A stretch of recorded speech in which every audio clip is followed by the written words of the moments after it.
You made it just in time for this show. What do you think of my home theater? Obviously, this is not my home theater. We're actually at the TCL Chinese Theater here in Hollywood, where there is a beautiful IMAX screen for showing all the hottest releases of the year.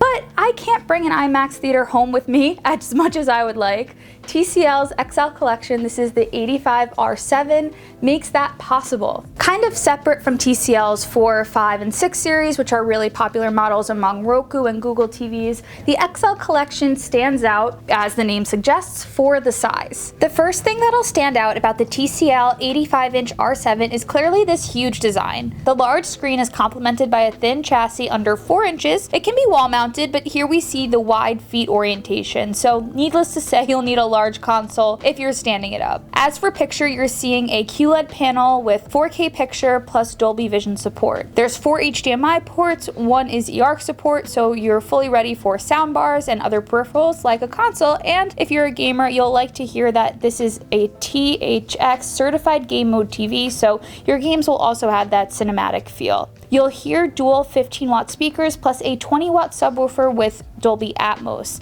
That's specs. As for what I'm seeing, this set is exceptionally bright and even handles contrast scenes well when it goes from dark to light in bright flashes. The sharpness is a bit of a mixed bag, but that all depends on the content you're watching. We're seeing some streaming services available on the Roku platform. Roku is as user-friendly as always, though I have a bit of a love-hate relationship with this remote. Luckily, it has voice control for easy searching. For under $3,000, the R7 from TCL's XL Collection is definitely one of the more value options to build a home theater for less.